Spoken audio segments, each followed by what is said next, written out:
अर्जुन ने कहा, आप भगवान, परम धाम, पवित्रतम परम सत्य हैं। आप शाश्वत, दिव्य आदि पुरुष, अजन्मा तथा महानतम हैं।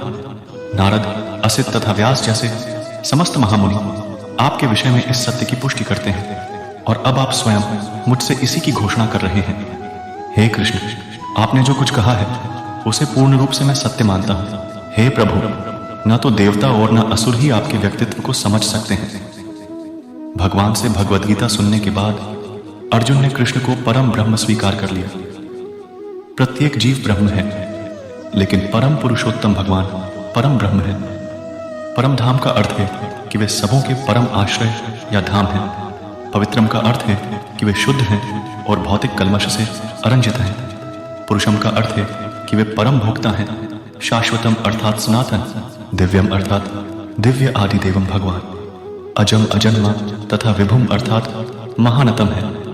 अतएव अर्जुन कृष्ण से कहता है कि वे जो कुछ भी कहते हैं उसे वह पूर्ण सत्य मानता हूं। सर्वमेत धृतमन्य, आप जो कुछ कहते हैं उसे मैं सत्य मानता हूं। अर्जुन यह भी कहता है कि भगवान के व्यक्तित्व को समझ पाना बहुत कठिन है। यहां तक कि बड़े बड़े देवता भी उन्हें नहीं समझ पाते। अतएव मानव भक्त बने बिना भगवान श्री कृष्ण को कैसे समझ सकता है। अतएव भगवद गीता को भक्तिभाव से ग्रहण करना बाह्य। किसी को यह नहीं सोचना चाहिए कि वह कृष्ण के तुल्य है, न ही यह सोचना चाहिए कि कृष्ण सामान्य पुरुष है या कि एक महानतम व्यक्ति है। भगवान श्री कृष्ण साक्षात पुरुषोत्तम भगवान है। अतएव भगवद गीता के कथनानुसार या भगवद गीता को समझने का प्रयत्न करने वाले अर्जुन के कथनानुसार हमें सिद्धांत रूप में कम से कम इतना तो स्वीकार कर लेना चाहिए कि श्री कृष्ण भगवान है और उसी विनीत भाव से हम भगवद गीता को समझ सकते हैं। जब तक कोई भगवद गीता का पाठ विनम्र भाव से नहीं करता है तब तक उसे समझ पाना अत्यंत कठिन है, क्योंकि यह एक महान रहस्य है। तो भगवद गीता है क्या? भगवद गीता का प्रयोजन मनुष्य को भौतिक संसार के अज्ञान से उबारना है। प्रत्येक व्यक्ति अनेक प्रकार की कठिनाइयों में फंसा रहता है। जिस प्रकार अर्जुन भी कुरुक्षेत्र में युद्ध करने के लिए कठिनाई में था, अर्जुन ने श्री कृष्ण की शरण ग्रहण कर ली। फलस्वरूप इस भगवद गीता का प्रवचन हुआ। न केवल अर्जुन, हम में से प्रत्येक व्यक्ति इस भौतिक अस्तित्व के कारण चिंताओं से पूर्ण है। हमारा अस्तित्व ही अनस्तित्व के परिवेश में है। वस्तुतः हमें अनस्तित्व से भयभीत नहीं होना चाहिए। हमारा अस्तित्व ही सनातन है। कष्ट भोगने वाले अनेक मनुष्यों में केवल कुछ ही ऐसे हैं जो वास्तव में यह जानने के इच्छुक हैं कि वे क्या हैं और वे इस विषय स्थिति में क्यों डाल दिए गए हैं। जब तक मनुष्य को अपने कष्टों के विषय में जिज्ञासा नहीं होती, जब तक उसे यह अनुभूति नहीं होती कि वह कष्ट भोगना नहीं अपितु सारे कष्टों का हल ढूंढना चाहता है, मानवता तभी शुरू होती है जब मन में इस प्रकार की जिज्ञासा उठती है। ब्रह्मसूत्र में इस जिज्ञासा को ब्रह्म जिज्ञासा कहा गया है। मनुष्य के सारे कार्यकलाप तब तक असफल माने जाने चाहिए जब तक वह परब्रह्म के स्वभाव के विषय में जिज्ञासा न करे। अतएव जो लोग यह प्रश्न करना प्रारंभ कर देते हैं कि वे क्यों कष्ट उठा रहे हैं या वे कहां से आए हैं और मृत्यु के बाद कहां जाएंगे, वे ही भगवद गीता को समझने के विद्यार्थी हैं। निष्ठावान विद्यार्थी में भगवान के प्रति आदर भाव भी होना चाहिए। अर्जुन ऐसा ही विद्यार्थी था। जब मनुष्य जीवन के वास्तविक प्रयोजन को भूल जाता है तो भगवान कृष्ण विशेष रूप से उस प्रयोजन की पुनर्स्थापना के लिए अवतार लेते हैं।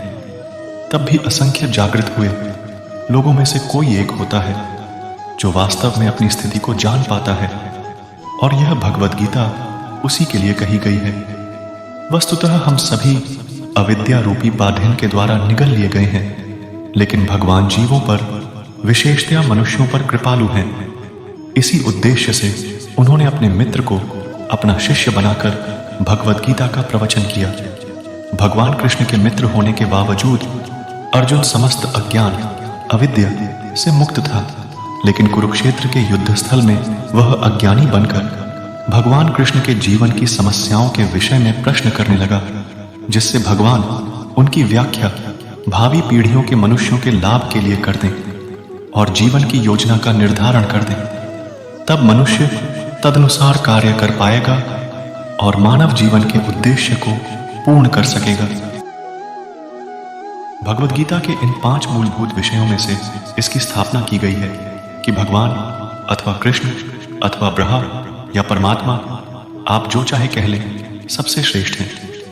भगवान भौतिक प्रकृति के समस्त कार्यों के ऊपर नियंत्रण रखते हैं। जैसा कि भगवान कृष्ण कहते हैं, मयाध्यक्षेण प्रकृति सूयते सचराचरम। भौतिक प्रकृति मेरी अध्यक्षता में कार्य करती है। जब हम दृश्य जगत में विचित्र विचित्र बातें घटते देखते हैं तो हमें यह जानना चाहिए कि इस जगत के पीछे भगवान का हाथ है। बिना नियंत्रण के कुछ भी हो पाना संभव नहीं। नियंता को न मानना बचपना होगा। इसी प्रकार परमेश्वर वह चालक है जिसके निर्देशन में सब कुछ चल रहा है।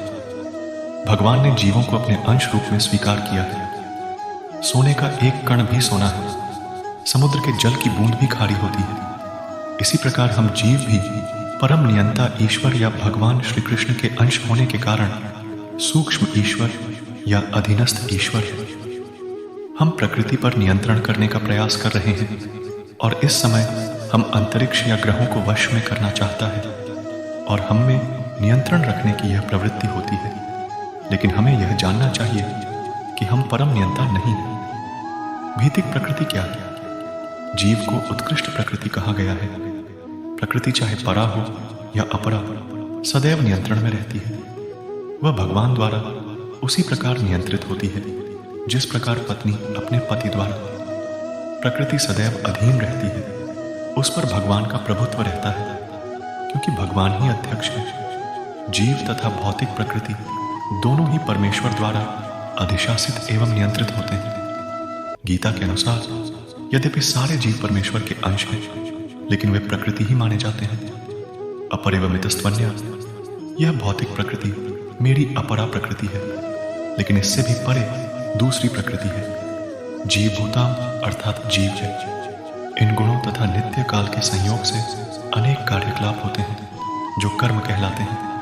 ये कार्यकलाप अनादिकाल से चले आ रहे हैं और हम सभी अपने कार्यकलाप कमा के फलस्वरूप सुख या दुख भोग रहे हैं। इसी प्रकार जीवन के प्रत्येक क्षेत्र में हम अपने कर्म के फल का सुख भोगते हैं या उसका कष्ट उठाते हैं। यह कर्म कहलाता है।